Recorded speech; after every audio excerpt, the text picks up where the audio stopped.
Okay, so I have a Honda CBR600F4i. It's a 2002. I'm in the UK, so I know the bikes differ. Mine has aftermarket fairings on it, so I'm not sure if the standard fairings have the same kind of like holes that my bike has, or if there's any difference in them at all.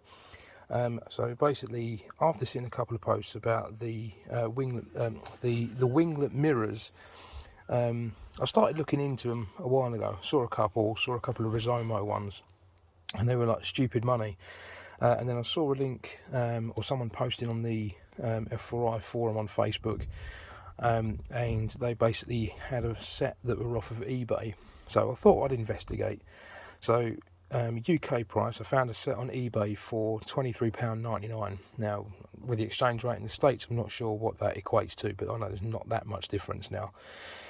So I've already fitted one to basically kind of like work out any little bugs and things like that in terms of fitting, because they're fairly straightforward to fit, depending on what bike you've got, what holes you've got or what holes you haven't got and stuff like that. So you might need to do a little bit of DIY, but this is the best way that I've found to do it. So basically, this is the mirror. This is obviously the other one that's left, which will be the right hand mirror. It has a rubber base plate, then you have your mounting plate with that Allen bolt, and you've got the two other like Allen bolts or hex bolts, whatever you want to call them, to fix the mirror into place. You also have a locator bolt, which is oversized. Now you do need to cut this down. I done it with an angle grinder. You could use a hacksaw, whatever you've got. That's how much I took off of it to go in. So I ended up fitting obviously this bit here. I needed to make a couple of alterations to the actual fairing, and for that I used a 4.5mm drill bit and a 6.5mm drill bit. The 4.5 to obviously pilot the hole, and then the 6.5mm drill bit big enough so that when you need to, which I'll show you in a bit, you can get an actual Allen key bit in on the underneath to tighten it up when it's in position. If you have just basically a long leaded pencil, like this is a tracer pen. These are really good, and you can extend the nib so you can get quite far into things. It's quite good. So anyway, so this is the bike, and this is the first mirror that was fitted, and that's solid now. That's locked and fixed into place, and then it's a twist of the mirror like that to give you your mirror. People have probably asked what the viewing is like on these. I haven't taken the bike out yet, as I haven't fitted them yet. So when I've taken my wing mirrors off, this is what I have. So I'm presuming that this is some kind of locator hole, plus the 2 bolts there, obviously to fit the wing mirror on. What I've done on this side is I've put a hole around here. I'll show you in a minute, but basically drilled it through so that it comes into the actual support bit here for your windscreen. It doesn't alter the strength of it or anything like that. It's a tiny hole, it's not going to do anything, but what it will do is it will give you somewhere when you're on the bike if you need to adjust your mirror, because the adjusting bolt that fixes it tight into place is on the underneath. So you need to get an Allen key in through this way to tighten it up. That's why I did it. So I'll show you on the other one, just in case you're not too sure what I mean. So that's the hole there that I've done. So basically now that will go in there and into the nut that's at the bottom of the mounting bracket that fixes that into place so that it's solid. It seemed like a bit of a simple thing to do, and I thought I might as well do it. It's up to you whether you do. I think it's a lot easier doing it that way. So yeah, there we go. This rubber bit as well. These 3 holes, obviously, they go onto on the underneath of that, so that sits in there. But what I found first time round is I couldn't figure out why I couldn't tighten the bolt up, and it's because there's no hole in the bottom of this bit of rubber here.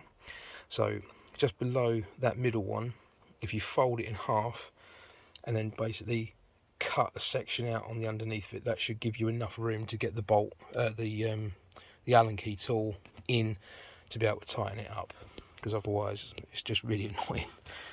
So yeah, so there we go. So first thing I'm going to do is the locator pin. So there are, as I said, you can use a hacksaw. I used an angle grinder because I actually don't have a hacksaw on my van at the moment. Whatever you're going to do, obviously bear in mind that you are working with metal and swarf will come off. So if you want to, wear gloves, safety goggles, etc. Be safe. I'd recommend not doing it the way I'm going to do it, which is hold it in the pliers and use an angle grinder. So safety first, everybody. Right, so what I've done is basically taken the offcut of the other one, put it up against this one, and then marked it like there, if you can just about see that. So that's where I'm going to grind it off. The other end of the bolt there is an Allen key or hex head, which obviously you can then like wind it right into the fairing. Alright. So when you have finished cutting it, obviously please bear in mind, if you're using like an angle grinder or even a hacksaw, to be fair, it will get some amount of heat. If you're using an angle grinder, it will get quite hot. So obviously just don't go and grab it with your hands. If you've got some water nearby, as disgusting it is, if you kind of even just sort of spit on it or whatever, just to get it a little bit cooler so you can actually handle it. Okay, so after that's done, I'm not sure 100% what size it is, but if you've got a set of Allen keys, it won't be that hard to find. Basically put it into the end of the screw that has that bit in it, and then basically wind it in to the locator hole that's there. Now you might have to give it a little bit of pressure to kind of get it in and get it started, because I think it's just a straight hole through. It's obviously it's not threaded or anything like that, it will thread itself. So with that now in place, obviously that goes through and goes into obviously the back, into the back of this. That's why you need to cut it down. So after you've cut it down, you've fitted it, you want to leave it with about that much. Yeah, it's roughly about that,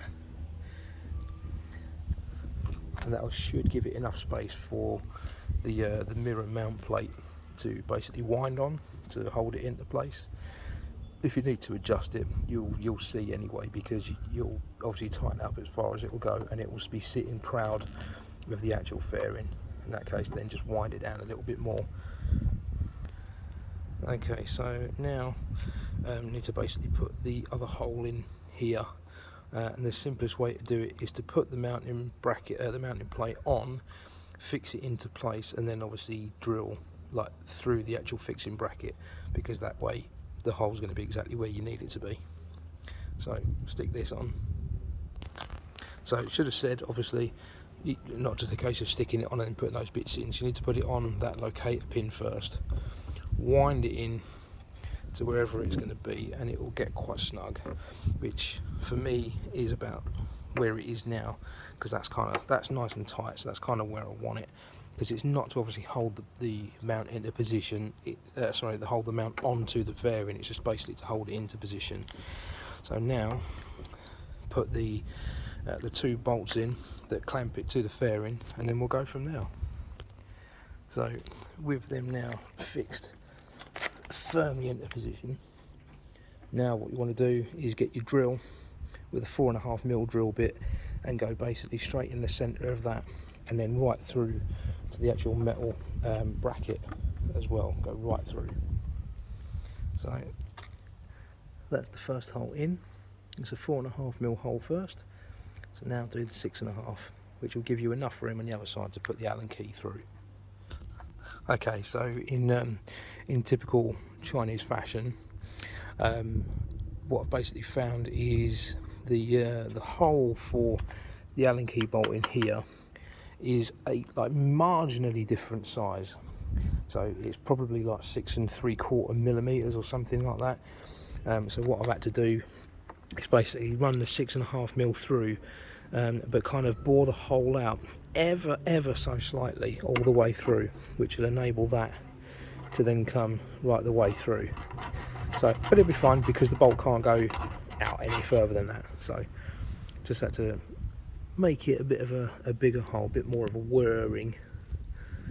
So now what we want to do, take the plate back off and put the mounting rubber on, that bit there, and the washer, and obviously the screw. Remember, the screw has to go on the bottom when you're putting it back on. Just don't forget that, because then you'd have to take it off again. So with regards to what I was saying about the rubber, so that's the reason why you cut the hole out, because otherwise you cannot get anything in there, obviously.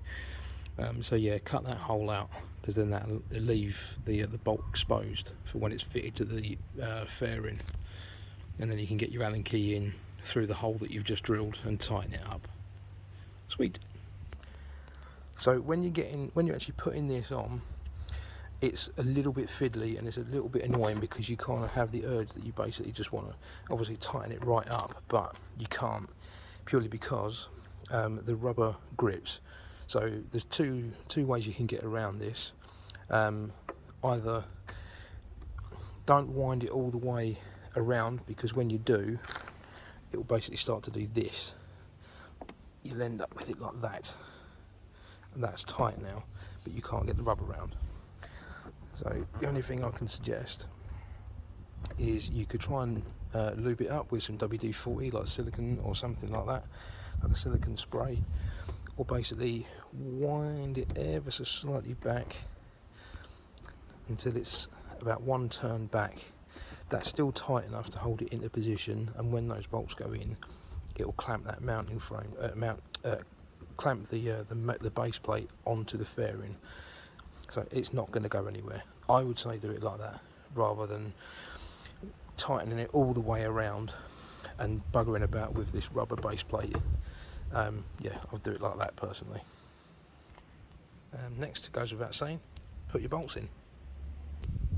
Okay, so there you go. That's all bolted on and as tight as anything. It's not coming off, it's not loose or anything like that. So next thing to do is to grab your wing mirror. So bear in mind that when you obviously put these on, it might be easier if you do it with two hands, purely because in case you drop it, like I did with my other one, I was really annoyed about, because it's left a little mark, one there, and I think there's a mark on the underside somewhere as well, which has really annoyed me. But I'm going to do it with one hand and risk it, and hopefully, yeah, that's bitten, so that's all right. But yeah, if you want to do it with two hands, it just makes things a little bit easier, peace of mind and stuff like that. So obviously it'll only wind so far until it starts spinning the bolt, and then that's when you need to get your Allen key out, and then you'll be able to do it from the hole that you have just made. So take your Allen key, put it into the hole there, that will go up, and you'll feel it click into place like it has there, and that will be in the bolt. Then wind your wing mirror on, and then basically position it to roughly where you need it, because you'll need to get onto the bike and adjust it to obviously your position then. So I'm going to leave mine there like that for now. So that is on, and the wing mirror's got a good range of motion on it and stuff. So, and it's a nice lock in the position, so it's not going to come loose and shake and all the rest of it when you're riding. So I am just going to adjust mine now, and then we'll have a look. One thing I did forget to say is what would be quite handy as well is if you've got stands, like paddock stands, it'd probably be a good idea to use them, because you need the bike obviously upright to be able to, like, for one, make sure they're straight, and two, you'll be able to kind of like check your mirrors and stuff, no problem, just hopping on and off the bike. I find it easier anyway. So I know loads of people have said, what's the view like? So this is the view from mine, kind of like over, or sort of like from my eye position, or the position I would be riding if I was kind of over. So that's my garage behind me. So on the road, it gives it looks like it gives enough view for what you would kind of need it for, because obviously you need to do your lifesaver checks and check over your shoulder and stuff like that, and obviously be a responsible rider. But yeah, so without taking it onto the road and stuff, I'm not sure, so I might have to have a tinker about, but I'll come back and I'll let you know. So there you are, all fitted, all tightened up, and I'll take you for a bit of a walk around the bike and you'll be able to see what they look like from the front. Haven't taken it on the road yet. I'm hoping the weather's going to be alright tomorrow for me to do it, because I haven't got time to do it today. By the way, quad lock mounts for the win.